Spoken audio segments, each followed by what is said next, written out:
veľkých staniciach sú posunujúce čaty a staničné poriadky tam zakazujú chody hnacích vozidiel bez sprievodcov.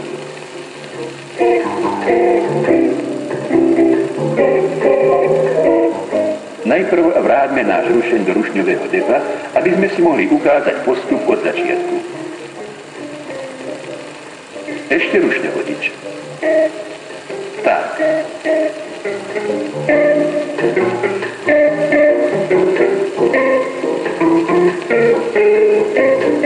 Súprava pre osobný vlak čaká v stanici. Rušeň je pripravený opustiť depo. Chod rušňa do stanice dohovorí výhybkárka depa s výpravcom.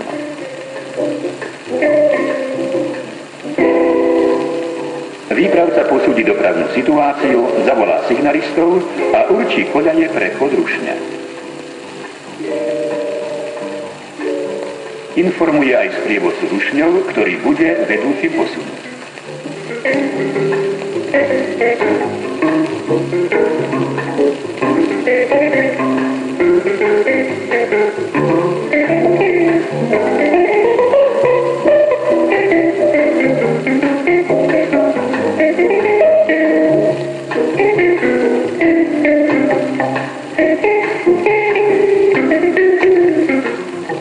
Rušňovodič pri vchode do stanice zastaví na určenom mieste, kde nám čaká sprievodca rušňov.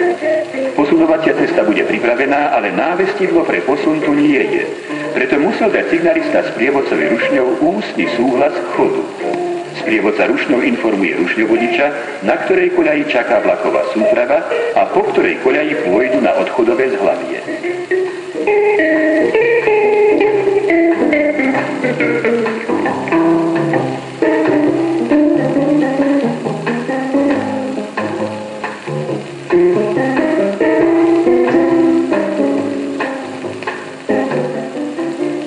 S poškodenou stúpačkou alebo bez stúpačky nastúpi sprievodca rušňov na stanovište k rušňovodičovi.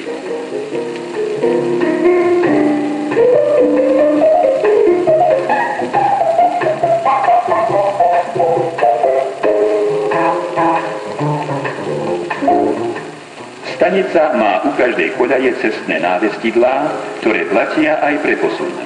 Preto sa chod rušňa riadi návestnými znakmi.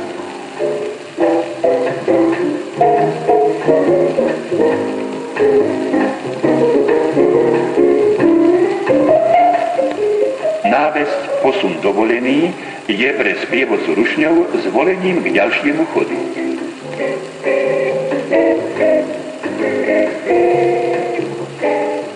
Rušňovodič i sprievodca rušňa pozorne sledujú postavenie výmen.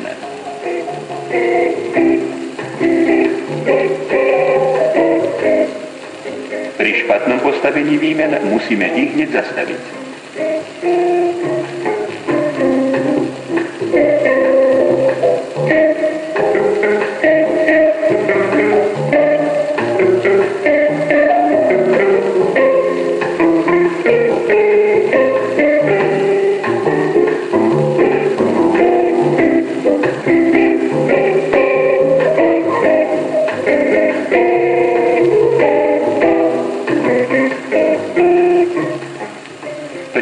Smeru chodu rušňovodič vždy prechádza na predné stanovište rušňa.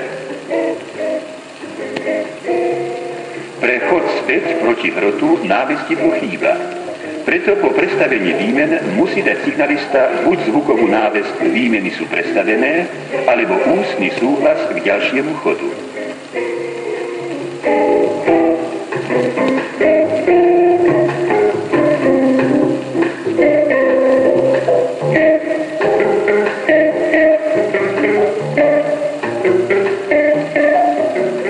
Je leto.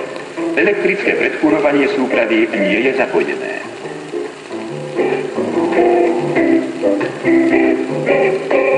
Sprievodca rušňa teda nečaká na jeho odpojenie a spojí rušeň s pripravenými vozňami.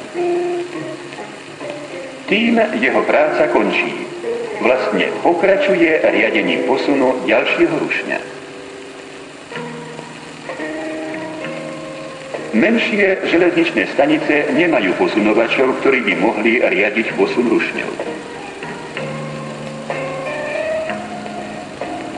Staničný poriadok preto dovoľuje posun hnacích vozidiel bez sprievodcu.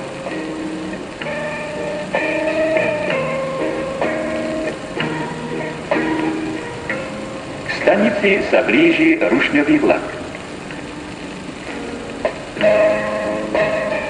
Výpravca očakáva križovanie vlakov a nesmie pustiť rušeň zo stanice späť na trať. Okrem toho má na druhej koľadi niekoľko odstavených vozňov. Preto sa rozhodne zastaviť rušeň na prvej koľadi a prestaviť ho na druhú obsadenú koľaj.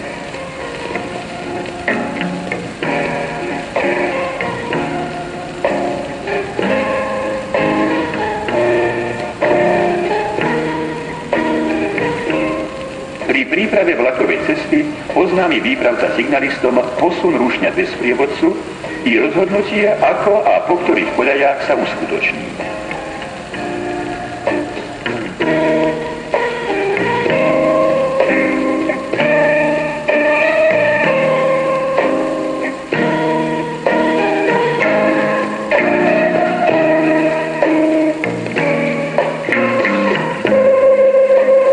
Výpravca si rušeň v stanici sám zastaví, nariadi rušňovodičovi posun bez sprievodcu i spôsob vykonania. Z prvej koľaje na obsadenú druhú. Rušňovodič inštrukcie zopakuje na dôkaz toho, že ich porozumel a výpravca mu dá súhlas k odchodu k stavadlu 1. Až potom smie rušňovodič uviesť rušeň do pohybu.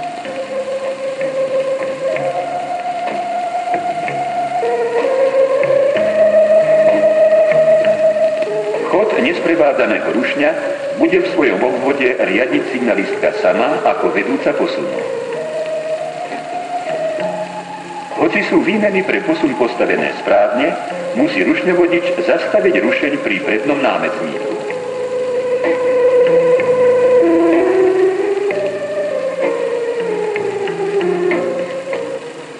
Posunovacia cesta je bezpečná, signalistka dáva rušňovodičovi súhlas k ďalšiemu chodu ručnými návesťami pre posun. Tú istú platnosť by mal ústny súhlas alebo zvolenie rozhlasom. Toto je teraz predné stanovište. Správne.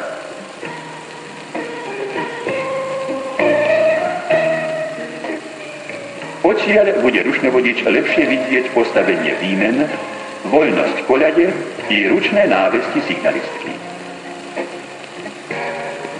Rušňovodič sa vždy presvedčí, že návesti sú určené iba jemu.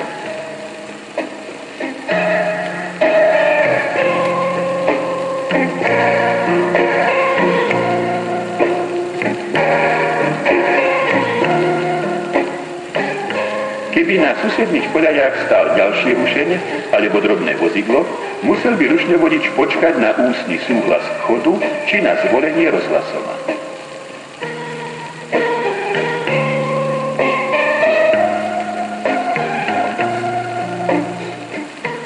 Splnenie úlohy, to znamená ukončenie posunu na druhej a uvoľnenie prvej koľaje, ohlási signalistka výpravcovi aj signalistke stavadla 2.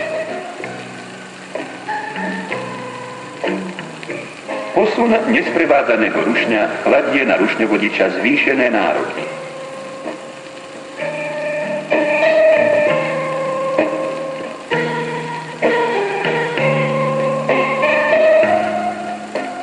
Poprvé, rušňovodič sa musí priamo od výpravcu alebo prostredníctvom signalistu či výhybkára dozvedieť, kam bude posunovať a po ktorých koľajách. Po druhé, až po výslovnom súhlase k odchodu, určenom len jemu, smie rušňovodič uviesť rušeň do pohybu.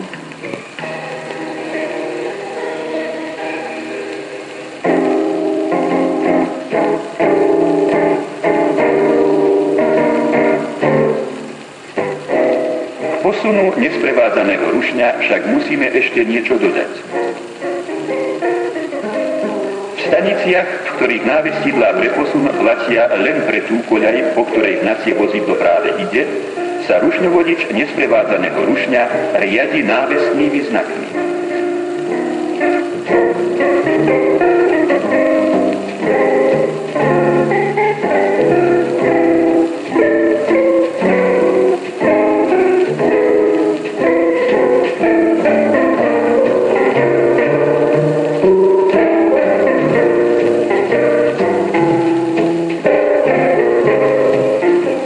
Samozrejme, aj teraz musí rušňovodič poznať predom presný postup práce.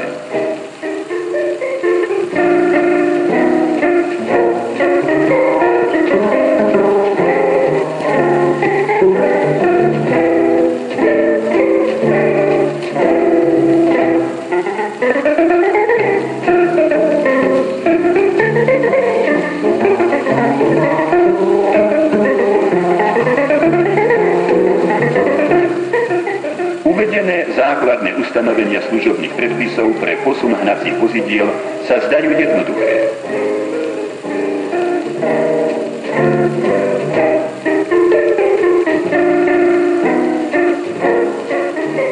Keby ich však všetci zúčastnení pracovníci vždy dodržiavali, nikdy by nedošlo k radu železničných nehôd s vážnymi následkami.